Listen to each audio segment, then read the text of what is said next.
হাই friends, স্বাগতম জনাইছোঁ দৰঙীয়া Pranjit all farming টিপছলৈ।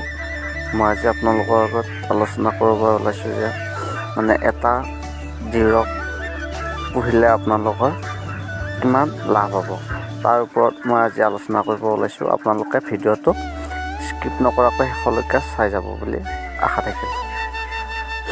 এই ডিৰক গাহৰিটো নিউ ইংলেণ্ডত প্ৰথমতে পোৱা গৈছিল বুলি কৈছিল।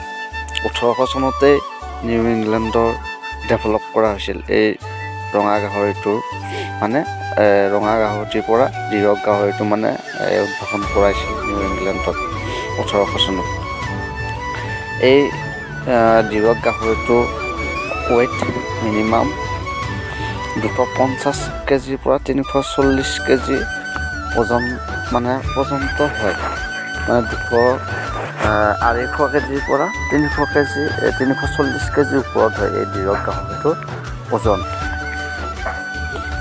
ইয়াৰ পোৱালি দিয়াৰ ক্ষমতাও অন্য গাহৰিতকৈ বহুত বেছি। এই ডিৰক গাহৰিটো মিনিমাম আপোনাৰ পোৱালি দিব 10ৰ পৰা 15টা মিনিমাম পোৱালি দিবই, 15টাৰ ওপৰতো দিব পাৰে। মিনিমাম 10ৰ পৰা 15জনী পোৱালি এই ডিৰক গাহৰিৰ পৰা আপোনালোকে পাব। আমাৰ এই ডিৰক গাহৰিটো আমাৰ জলবায়ুৰ লগত অতি সোনকালে খাপ খায়। যিকোনো জলবায়ুৰ লগত ডিৰক গাহৰিটো সোনকালে এডজাষ্ট হয়। সেইবাবে এই ডিৰক গাহৰিটো আমাৰ উত্তৰ পূৰ্বাঞ্চলৰ জলবায়ুৰ কাৰণে বহুত ভাল হয়, আপোনালোকে পুহিব পাৰে। কিন্তু এটা কথা, এই ডিৰক গাহৰিটো আপোনালোকে প্ৰথমতে আপুনি যদি আপোনাৰ ফাৰ্মৰ ওপৰত যদি কোনো অভিজ্ঞতা নাথাকে, তেতিয়াহ'লে আপুনি ডিৰক গাহৰি নুপুহিব। কাৰণ এটা ডিৰক গাহৰি পোৱালিৰ দাম 15,000 টকা, 10ৰ পৰা 15,000 টকা।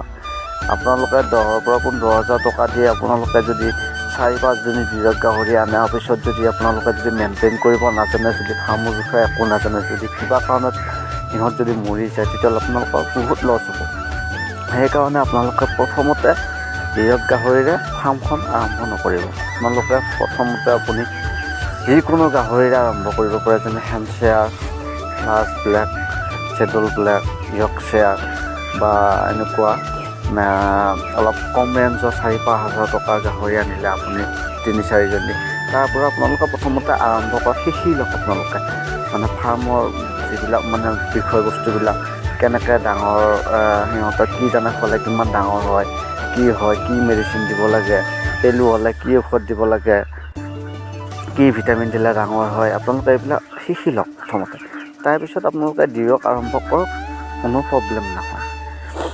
যদি আপোনালোকে প্ৰথমতে ডিৰক আৰম্ভ কৰে, তেতিয়াহ'লে বহুত প্ৰব্লেমত পৰিব।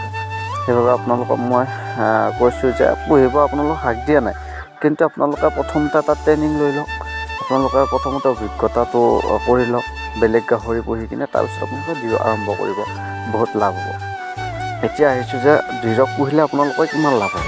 এটা ডিৰক পুহিলে আপোনালোকৰ কিমান লাভ হ'ব বুলি ক'লে, এতিয়া মই কি ক'ম, ডিৰক এটা মিনিমাম পোৱালি আপোনাৰ 10ৰ পৰা 15জনী পোৱালি দিয়ে।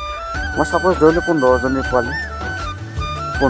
পোৱালি যদি আপুনি যদি 15,000কৈ যদি আপোনালোকে বিক্ৰী কৰে, তেতিয়াহ'লে আপোনালোকে 15টা পোৱালিৰ পৰা আপোনালোকে কিমান পাব? 15,000কৈ হ'লে 1.5 লাখ টকা পাব এটা গাহৰিৰ পৰা। ই আপোনাৰ কিমান খাব? এটা ডিৰক পোৱালিৰ পৰা ডাঙৰ হোৱালৈকে কিমান খাব? মিনিমাম 3.5 কুইণ্টেল দানা খাব। 3.5 কুইণ্টেল দানাৰ দাম কিমান হ'ব? আপোনালোকে যদি 1 কুইণ্টেল দানাত যদি আপোনালোকে নিজে বনাই 3,000কৈ ধৰি লওক, এইফালে 9,000, 10, 11,000 ধৰি লওক, 11,000 টকা দানা খাব পোৱালি দিয়ালৈকে। আপোনালোকৰ কিমান লাভ হ'ল? এইফালে এটা পোৱালিৰ দাম 15,000, এইফালে 11,000, 15-11 কিমান হৈ গ'ল আপোনাৰ 15, 25, 26,000, 26,000 টকা আপোনালোকৰ খৰচ হ'ল এটা ডিৰক গাহৰিৰ নামত। এতিয়া আপোনালোকৰ লাভ কিমান? আপোনালোকে পোৱালি বিক্ৰী কৰি 1.5 লাখ টকা পাই গ'ল। লাভ কিমান হ'ল? আপোনাৰ ভালেখিনি লাভ হৈ গ'ল। 15,000ৰ পৰা আপোনালোকে যদি 26,000 মাইনাছ কৰি দিয়ে, যিখিনি হয় সেইখিনি আপোনালোকৰ গোটাগুটি লাভ হ'ব। কিন্তু এটা কথা, আপোনালোকে প্ৰথম অৱস্থাত ডিৰক নুপুহিব আপোনালোকে। মই যে ক'লোঁ আপোনালোকে প্ৰথম অৱস্থাত আপোনালোকে ট্ৰেইনিং কৰি লওক। এই বেলেগ গাহৰি হেমচেয়াৰ ইয়কচেয়াৰ আদি গাহৰি আপোনালোকে পুহি পেলাই ট্ৰেইনিং কৰি লোৱাৰ পিছত এতিয়া আপোনালোকে সকলো কথা জানিব গাহৰি, তাৰপিছতে ডিৰক আৰম্ভ কৰিব। ডিৰক গাহৰিত আপোনালোকে যদি মোৰ চেনেলটো চাই ভাল পাইছে তেতিয়াহ'লে মোৰ চেনেলটো লাইক কৰিব, কমেণ্ট কৰিব আৰু বন্ধুবৰ্গৰ মাজত শ্বেয়াৰ কৰি দিব আৰু মোৰ চেনেলটো ছাবস্ক্ৰাইব কৰিব নাপাহৰিব। আগন্তুক মোৰ ভিডিঅ'বোৰ পাই থাকিবলৈ আপোনালোকে মোৰ চেনেলটো বেল আইকনটো আপোনালোকে প্ৰেছ কৰি থৈ দিব, যাতে মোৰ ভিডিঅ'বোৰ মই দিয়াৰ লগে লগে আপোনালোকে পোনপ্ৰথমে মোৰ ভিডিঅ'বোৰ আপোনালোকে চাব পাৰে। আজিলৈ ইমানেই, ধন্যবাদ।